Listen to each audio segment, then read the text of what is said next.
Welcome guys. In this video, we'll study about heart failure. What is heart failure? Heart failure is either structural or functional. It is structural or functional. It may not be structural and functional. It is either one of it, either structural or functional impairment. What is impairment? Impairment means any dysfunction in the ability of the ventricles to pump out or fill itself with the blood. As we know, we have two atria and two ventricles. Ventricles actually pump the blood out of the body, out of the heart, which is helpful for maintaining that ejection fraction. So whenever there is a problem in the ventricles to pump out the blood or filling problem, then we name it as heart failure. So coming to the classification of heart failure is classified as three types. They are heart failure with reduced ejection fraction. What is normal ejection fraction? Normal ejection fraction is around 60%. So whenever the ejection fraction has been reduced to less than 40, then it's called as heart failure with reduced ejection fraction. And for these patients, we'll go with guideline based management. So there is three types of heart failures. Out of that, first one is heart failure with reduced ejection fraction, where the ejection fraction is less than 40%.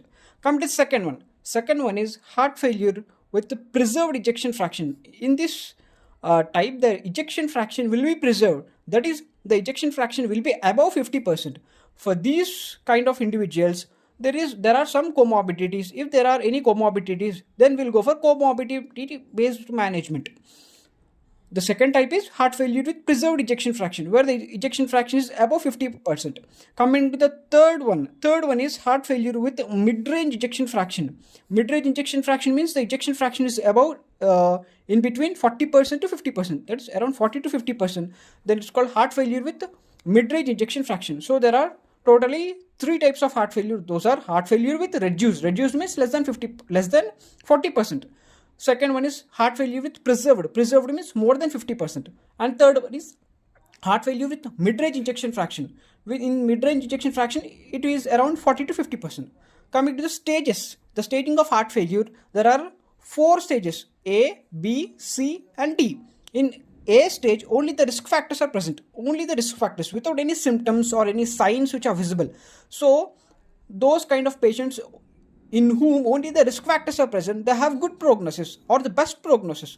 And coming to the stage B, whenever these risk factors are not handled properly or not treated properly, then there will be development of some structural abnormalities also. In stage B, the patient will have some risk factors. Along with those risk factors, the patient also having some structural abnormalities.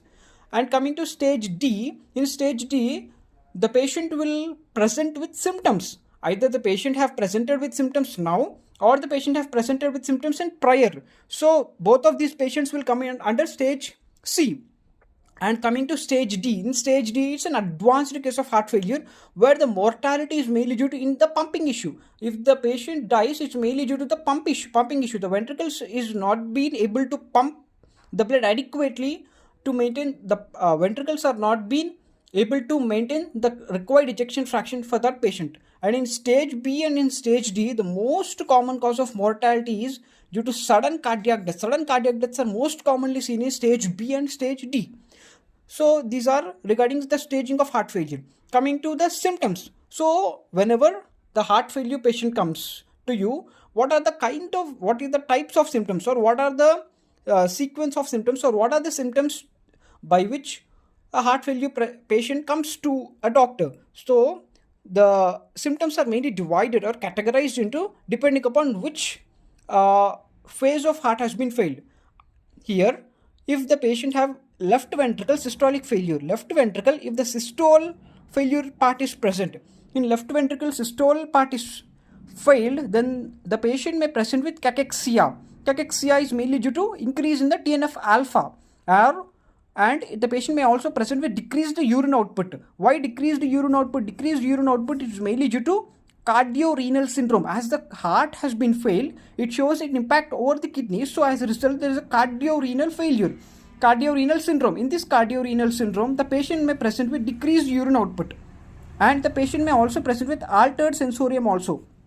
And the patient may also have what are all other features. The patient may present with LV systolic failure. The patient may also has cold extremities, and narrow pulse pressure. And on examination, the patient may also have cardiomegaly also. So cardiomegaly can also be present. So these are all mainly due to left ventricle systolic failure. If the patient has left ventricle end diastolic pressure, if the patient has end diastolic pressure increased in the left ventricle end diastolic pressure may manifest with increase in the left atrial pressure. Increase in left atrial pressure causes increase in the pulmonary capillary wedge pressure. Because of there is an increase in the pulmonary capillary wedge pressure, the patient experiences dyspnea. What is dyspnea? Dyspnea means difficulty in breathing, or SOB, shortness of breath. What normally the people complain is SOB, shortness of breath, and what in medical terminology it is called as dyspnea. And the patient may also present orthopnea. Orthopnea means difficulty in breathing while the patient is lying in supine position. This is orthopnea. And the patient may also present paroxysmal nocturnal dyspnea. If the dyspnea is progress, it may lead to orthopnea. Orthopnea progresses to paroxysmal nocturnal dyspnea, and paroxysmal nocturnal dyspnea progresses to acute pulmonary edema. This acute pulmonary edema occurs mainly whenever there is an increase in the left ventricle and diastolic pressure is increased. On examination, you will hear rales and S4 sound is also heard. Normally S4 is not heard, but in cardiac failure patients the S4 is heard. And the patient may also come with other symptoms whenever there is increase in the right ventricle end diastolic pressure.